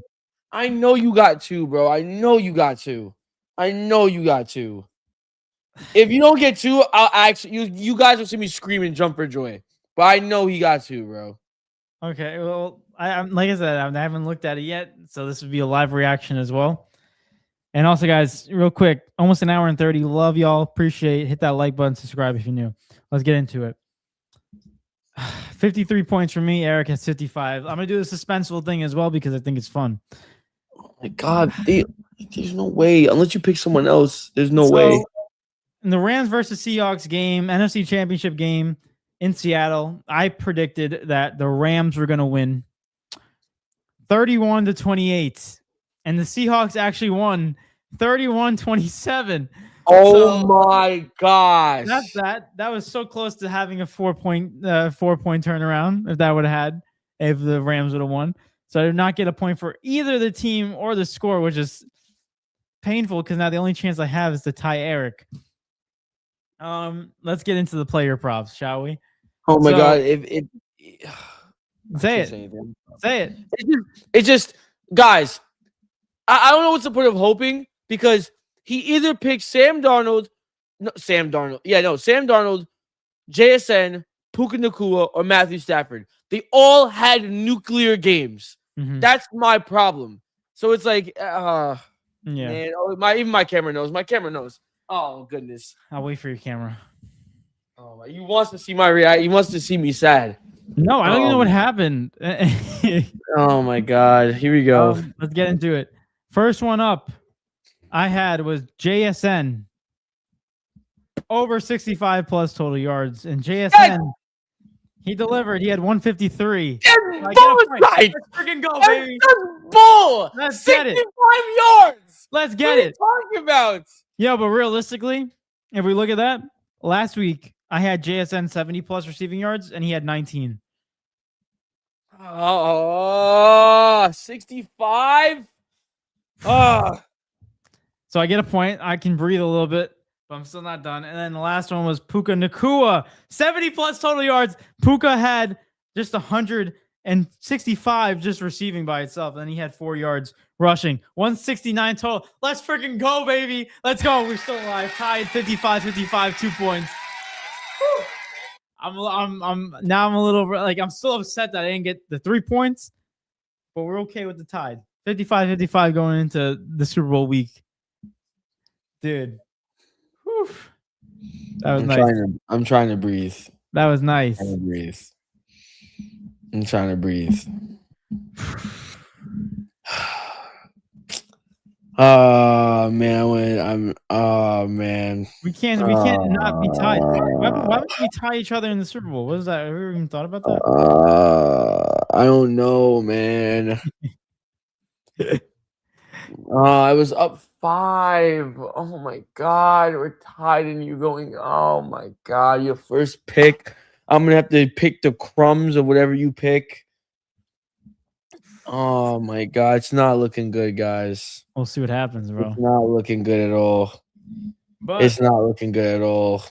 now that we have the score tied going into Super Bowl, which will be another 2 weeks, we'll get our final predictions in of the NFL season and who gets the championship belt. We got to get into this actual game. Drake May, man, you couldn't have just thrown. Why'd it have to snow? Oh my gosh, you can't make this up. Going into the game, we saw the Seahawks won 31-27.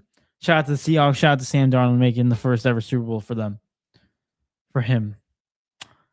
I will say this was marketed just as it was advertised. Like this was a game that was advertised rightly. Like if you watched it and you saw the hype, it deserved it. NFC division matchup between these two teams. Both teams they're 1-1 in the season when versing each other. Close games, one possession games between both.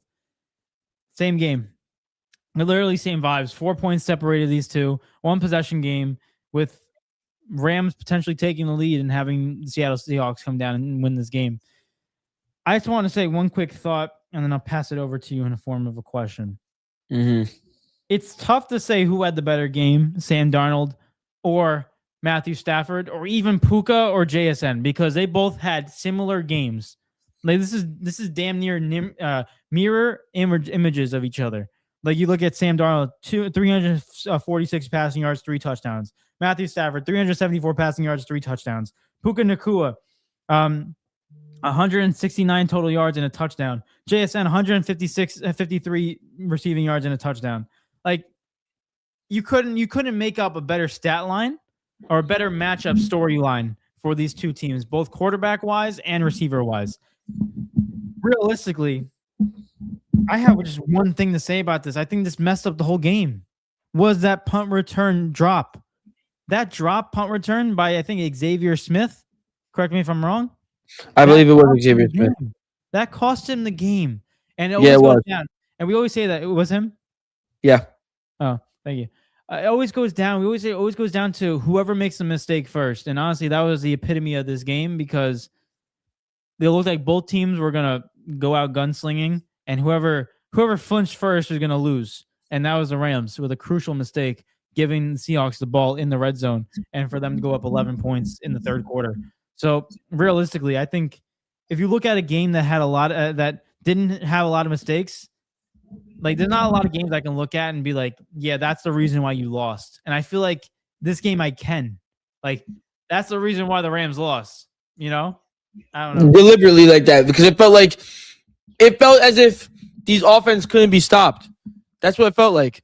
And to gain a stop going into the what was it? The second, it was right in the beginning of that the second half, right? Was it in the third quarter? I think it was the third quarter. Yeah, it was. I'll find the number. I believe they came out.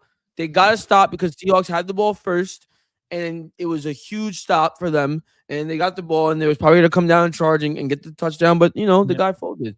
It was the first drive for the Seahawks in the third quarter. The first drive of the game in the third quarter. So, sorry, you said you wanted to. I don't know. I didn't know if you was done. Or not. I didn't want to cut you off. No, I wanted to ask you if you agreed with the same way, because that punt drop felt like the same thing. But do you think that pretty much cost them the game? 100%. I think if that doesn't happen, the Rams win. And it's one of these games where, yes, there wasn't really mistakes in this game. It was just great football. It was who is better. That offense, like when that Rams defense got the stop, it wasn't that the Seahawks was bad. It's just that the Rams defense was better. That also was a coaching freaking masterclass when you really think about it as a whole. Like it was coach versus coach. defense versus offense on all cylinders. Who has the better players? Who has the better scheme? Who is going to come out on top? And at the end of the day, both offenses kept responding after one after the other and one after the other, whether it was a field goal or it was a touchdown. One way or another, both offenses kept responding. There was moments where both defenses had stops. Like, there was moments where there was great play calls. It was all around perfect, right? Mm-hmm. And you look at that big sore thumb of a freaking bottle job, whatever happened to Xavier Smith in that moment. I really don't know how to describe that. I don't know how to explain it. I don't know if it's nerves, but for him to track back and just fall down and try to catch at the same time, just let it bounce. That's exactly. Just let it bounce. Like, if you're falling, just move out of the way. At that point, what you're doing is, and when you really look back at it, I mean, granted, I don't think players are really thinking about it, but if you don't think you can catch the football or you think it starts to become a little bobbly or whatever, he's on like the 10-yard line or maybe the 15-yard line at most. Bro, the ball's, if anything, the ball's either going to bounce out to what? The 10, the 5, and bounce out of bounds, or it's going to bounce back into the end zone, or they're going to pick it up at the 1. Yes, you're further back, but brother, you don't lose the ball. You were going to catch it and get tackled anyways, or you're going to catch it and call fair catch. It wasn't going to make a difference. So, truthfully, you hate to see it because it does some semi-ruin like the perfect game on both ends. But at the end of the day, it is what it is. He made a mistake and it cost his team the whole entire Super Bowl appearance. Yeah, I was pissed off watching that appearance because I'm like, you fall backwards, first off, which I don't know how you fell backwards, but second off, you still try to make an attempt to catch the ball. And I'm like, at that point, just move out of the way. Like, if it's not catchable, like, you're okay. But I think it's just a dumb decision. And honestly, I was screaming. I'm like, I'm cutting him. Like, like at that moment in my head, I'm like, I'm cutting him. You're not playing again. And Sean McVay obviously did not put him back into the game after that crucial mistake. He put in Kyron Williams to get the punt returns. But like, at the end of the day, it wasn't his first mistake with that, because he bobbled a punt in the second quarter too. Hit off his face mask and he jumped on top of it. Like, we were talking about this. It was kind of foreshadowing what was going to happen. It's just, I mean, I didn't even get to catch that because there was times I was in and out for the game. Mm-hmm. But to be honest with you, if that happened, I didn't even see that. I mean, that's a sign in itself. I'm a big advocate on like certain players get passes, if that makes sense, right? So like if Sam Darnold came out and threw a pick, he obviously, like, no one's gonna panic. You know what I mean? He's gonna be back. If Kenneth Walker came out and fumbled, no one's gonna panic. If JSN came out and dropped a crucial pass, right, like a touchdown pass, no one's gonna panic. But when you look at situations like a CJ Stroud situation, for example, I think CJ should have been benched, right? It was too many mistakes. When you look at a situation where you just can't, there's certain moments where you just simply just can't afford certain mistakes. One of those things, obviously you can talk about like field goals and everything like that. One of those things is punt returns or kick returns. You can't afford someone to be dropping the ball. Maybe in the regular season, sure, you can give them another chance. Bro, this is a trip to Super Bowl. If I see you bobble it once, someone else has got to get in there. We don't have time for this because every minute detail counts, especially in a game like this. Every little detail counts because it comes down to it. You look at it, this is what lost you the game. This is what lost you the game. And it's really unfortunate. It's truthfully really unfortunate. I want to go back to the other thing that you said. Actually, you better say something. Go ahead and say. Go ahead. No. Go back to what you were gonna say because I was gonna switch topics. You had mentioned you can't really tell who had the better game. In my opinion, I think it's pointless to decide who even had the better game as far as quarterback or wide receiver. Because they all had fantastic games and they're almost identical. You know what I mean? And if you wanted to choose someone that played better, you have to really fine tune it and really get into it. At that point, like, let it be what it is. I think Matthew Stafford deserved this win. Based on that one mistake, I think Matthew would have got the W for them. In my opinion, just to throw it out there, like, I do think Puka is still the best wide receiver in the league right now. But JSN, wow. Dude, I think it's 1A, 1B at this point between those two. It comes down to situations where it's like, whoever you pick, I really don't care. Like, you know what I mean? Yeah. It comes down to those situations. JSN really put an impression on me because it wasn't just simple catches, bro. One-handers. This dude was doing it all. Doing it all. Talk about Superman Sam in general, right? He was having a great game, scrambling, making great passes. Dude, there was certain drives I was looking at Sam Darnold. I was like, oh my God. Like, dude, there was one play I forgot. The Rams defense blew up the play call. Sam ran to like the other side of the field and almost got tackled, flicked it off to the side, and got a first down out of it. It was ridiculous. And everyone could clearly see. My jaw was dropped because you could clearly see that just wasn't the play call. Yeah. And they stopped them. They stopped them, and Sam was like, all right, I'm just gonna go over here and I'm gonna make a play out of something. It was some Josh Allen stuff. It was ridiculous, man. But making something out of nothing. The biggest person I want to highlight when you talk about players, which I think was the biggest X factor in this game, genuinely, and Kenneth Walker, stats won't show it, but Kenneth Walker had a massive game for the Seahawks. Massive game for the Seahawks. This guy, the amount of times you look at him, and even though what do you have as far as rushing yards? He had 62 rushing yards, not a lot. 49. He had that tutty. He had the one tutty, right? But as far when you look at the way he got to 62 yards, yo, there is some moments where it's like, yo, this guy is shaking and baking every single defender that you see in front of him. There was again another play. Sam Darnold threw it to him. It was a clear, like, it was a third down. They shouldn't have gotten it. And he shook his defender out of his shoes. It was, oh my goodness. Yeah. This Seahawks team was a highlight reel in that game. For real. I don't know if it was a similar play, but I think it was a run play where he crossed up that defender so bad. It looked like he was about to get tackled for a loss. For real? That defender, he just went boom, boom, he went like 4 times and he just got the first down. It was crazy. He had a crazy first quarter, but it kind of quieted down. But I think what that does, and people overlook this all the time, it expands the playbook for Seattle now, because now the Rams have to focus on Kenneth Walker and stopping him. It's not just JSN in the passing game. It's more, okay, how do we stop Kenneth Walker right now? Because he's been going off.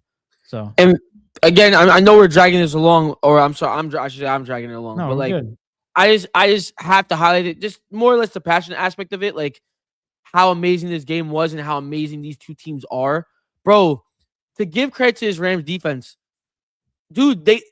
Again, if that Xavier Smith drop doesn't happen, I truly believe the Rams do win this game. And when you look back at it, brother, the way Kenneth Walker was moving, for them to have to handle him and then have to handle Sam Darnold and also have to handle the way JSN is creating space to handle all those 3 levels of offense and still almost find a way to win.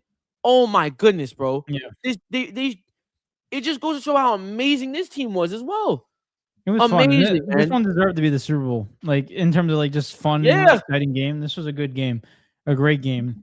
I just want to go into one thing and then we can wrap it up because I gotta be up early tomorrow. Yeah, I forgot. I'm sorry. No, we're good. Wednesday we'll do normal time. I don't have to be up early that day, so we're good. And we don't have a lot to talk about too, technically. No, just footy, just get into and all that stuff. I will say, in NFL matchups and NBA, we got to get back on that wave. Maybe, a little NBA. We get a little NBA prediction game going. Giannis stuff. Hopefully, some more Giannis trade ideas start popping out by Wednesday, where we can get into. But I just want to get into one crucial part, and I actually want to get into Marcus's comments before we move into it. Marcus said Rams clock management was horrible. 3 timeouts before that 2-minute warning. I will get into that. I'm not side passing it. I'm going to get into it. It's a Kenneth Skywalker. Yes, I'm giving him former Knicks Kenny Walker's nickname away. Damn, that's when you know you're talented. But you said the clock management of the Rams. Here's my argument against that. Mm-hmm. It goes back to that 3rd down and 7 play with Cooper Kupp and that play I sent it to you, Eric. And no one really caught this, and I was very shocked to see this. Like, I don't know if he caught that ball. Like I don't think Cooper Kupp really caught that ball because in order for it to be a catch in terms of the rule book of the NFL, it's got to be under 3 sets of criteria. He's got to make 2 steps, 2 feet in, right, and also has to have possession of the ball, right. It's got to not move. But also the other one is, I'm probably butchering the way you say this, but whatever. Also, the other thing is your way going to the ground. The ball cannot move or shift on your way to the ground. And it felt like, and I've watched this video back multiple times, and I have one to show you guys. I don't know about you, but when he's extending for the first down, that ball moves before he hits the ground. It's moving, and then once he hits the ground, it pops out. So, like, if we're fitting the criteria of what a catch is, this is where the inconsistencies of actually calling a catch in the NFL is. Because people say the Buffalo Bills Brandon Cooks one was different.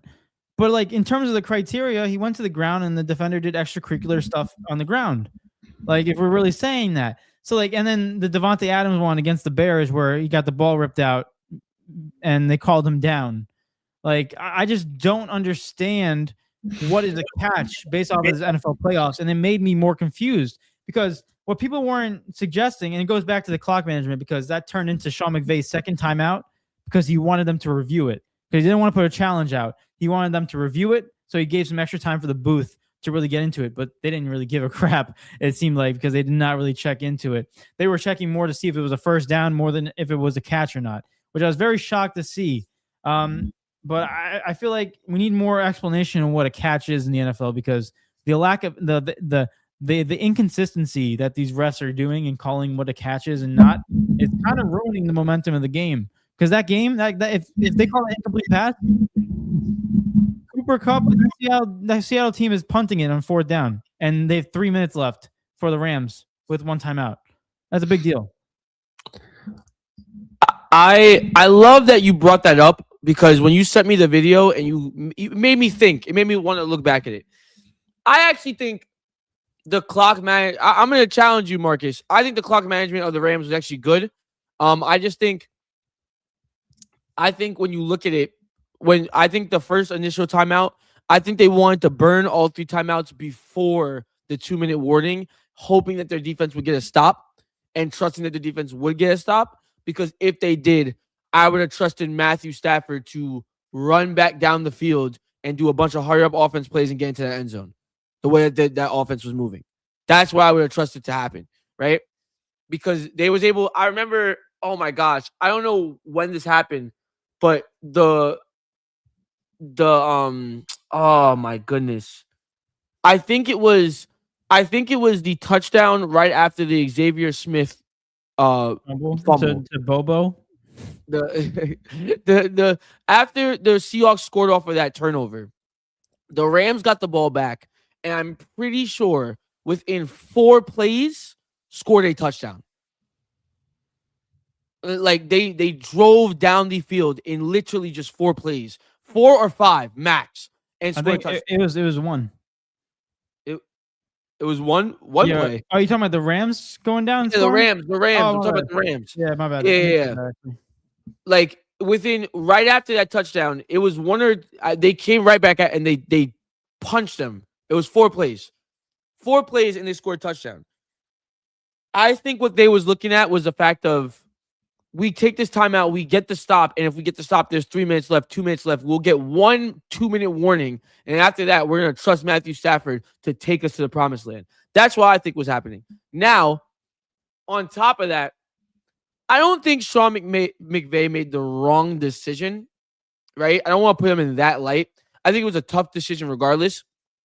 Now, looking back at it, I was questioning it in the moment, and I don't know what I would have done, but now looking back at it, I think he should have challenged because he ended up using a timeout anyways. And on top of it, it's like I think that play just needed more time to be looked at. I think it happened too fast. There was a lot of it was a lot of inches that were really close, a lot of questions about the play, whether it was a first down or not. And even if it was a first down, whether it was a catch or not, there's a lot of instances where it could have gone the Rams' way. And I just think that they need to put the due diligence in reviewing it more. But the way football is, like, you need to put that challenge flag down. But at the same time, I understand that if they don't throw a challenge flag because of the fact that, you need your timeouts right now in this situation. Me personally, the NFL has to be very careful with this catch situation going on, because it could very quickly turn into a situation that soccer has with what is a handball and what is not a handball. Mm-hmm. Right? Because the idea of a handball is gone in soccer right now. It's all subjective depending on what the ref's feeling. Exactly. It goes based off of, there's not a real true rule to it. It depends on what the ref really feels in that moment. And that's a problem in itself, right? This situation, you watch Cooper Kupp, and I think, David, what you were trying to say earlier is a catch is you have to have possession of the football all the way to the ground. You have to survive the ground, yeah. Exactly. And the ball can't bobble, it can't fall out your hands, nothing. Cooper Kupp clearly two-hand catches the ball on his way to the ground. In my opinion, I thought he had possession all the way up until his back hit the ground. Mm-hmm. The moment his back hits the ground, he loses it, drops the football. Okay? So at that point, it's not a catch, in my opinion. Now, I think the question was when was he down necessarily, which also confuses me, because it's like, even if he was down, he didn't survive the ground technically, because his knee does hit the ground, or his shin hits the ground. So he's technically down there, if you will.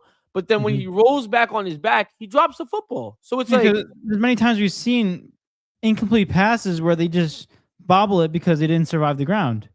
And at that point, it's like, I don't know. For me, if I'm looking at it is it subjectively? Yeah, subjectively. Yeah.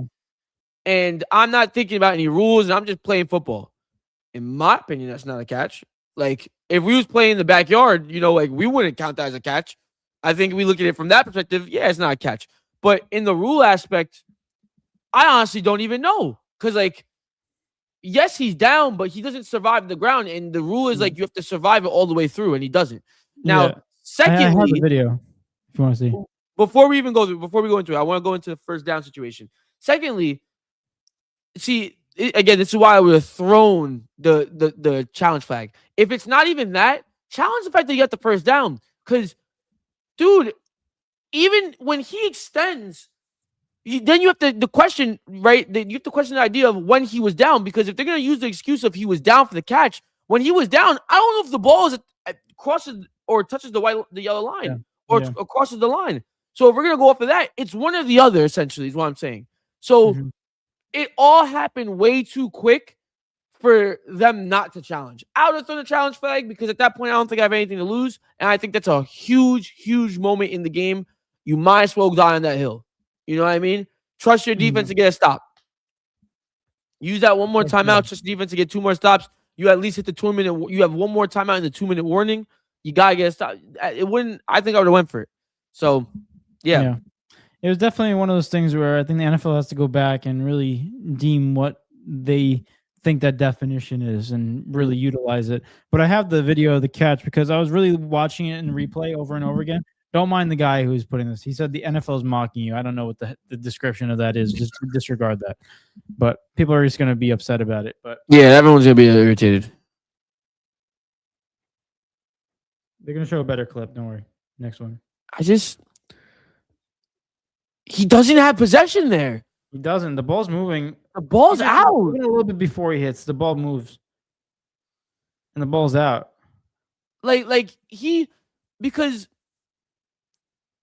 Oh my God, I need to watch it. Can you send it to me? Or you I sent it to you. Yeah. I gotta watch this again because, like, what's gonna bother me is the thing that's weird. I just don't see that out. No one was reviewing whether that was a catch or not. They were just more reviewing on whether it was a first down or not. Where are you on my Instagram? What the heck? Oh, there you are. You sent me the Pope thing. Yeah, you saw it. Yeah. All right. Let me see this. Let me turn this down. So why you do that? I want to put in Marcus's comment. He said, "I got to keep one timeout in the bag for the possibility of what happened to the end of the game happens. If a player cannot get out of bounds, you still have that timeout." I gotta find this on YouTube. Yeah, I mean, I understand it, but like, I feel like it's a hard decision to call because you called the timeout and you were hoping that your defense wasn't going to allow 14 yards of JSN under the 2-minute warning, so it's tough. But I Hold definitely on. see what you're saying. Yeah, go ahead. Jay said, "What is a cat? What is a catch in baseball? What is a catch in football? What is the legit definition of a catch? You got to go off of the definition, not what you think is a catch or not." Yeah, that's why it makes it even confusing because if you go off the definition, then that's technically not a catch. No, because no, off the definition, it is a catch. Because if I think about it this way. Well, let me look up the definition of what a catch is because technically, in my opinion, if I throw you the football, the moment you touch it and it's in your hands, catch. No, because the criteria is he has to survive the ground too. That's in the rule book. But Jay's saying what's the definition of a catch, not the definition of an NFL catch. A simple Yeah. definition. I mean, that's how I understood. That's how I understood it. I mean, if that's what you're saying, then like just you gotta just get 2 feet and catch the ball. But if the factor the NFL actually has a rule book out on it and it's saying what their definition of a catch is, it doesn't coincide with what actually happened. And then Jay said, "Is Ansu Fati good?" Question mark. He used to be. Jay, that's so random. Yeah, he's trying to work up his ranks. He's still young, but not the hype he used to get. I need to slow this down. I can't slow it down. Bro, it's a tough decision to make, realistically. I don't know, man. I don't know. But at the end of the day, Seahawks got it is. Seahawks win, and honestly, this is why this is the same thing with the. It's not as bad. It's nowhere near as bad, but it's the same situation with the Bills. Because at the end of the day, we're talking about this. If Xavier Smith doesn't drop that football, we don't have this conversation. Yeah, sure. So it is what it is. Yep. Jay said he found an autograph in my shop. That's why I asked. Whoa, can I get that? Let me get that, Jay. Ansu Fati. Wait, is it a Barcelona one? Oh yeah, which team is it? Or is it a Monaco one? It's gotta be a Barca one. I would assume. Unless it's like where did he go before? No, it was Barca and then Monaco, right? Or did he go somewhere else? Yeah, he's on Monaco. Brighton. He went Brighton. We know Monaco. We know Monaco a little bit too much. Oh my god, here we go. He doesn't start for us either. See, Buns. Gosh. Jay said he went Brighton. That's where he went. Yeah, he did go to Brighton. So by definition, it's a catch and fumble. And that's another conversation. So it's skybox, non-licensed. No. Jay, I don't know all those terminology. I just want to know if the card is he wearing a Barcelona jersey? That's all I care about, bro. Jay, I don't know what that means. I'm not a card head like you, bro. Oh my gosh. But yeah. It's definitely something NFL's got to look into in terms of being able to describe it because it's definitely questionable. Yeah, man. I don't know because we had a lot of instances this playoffs with just whether it was a catch and what is a catch, that would game decision things.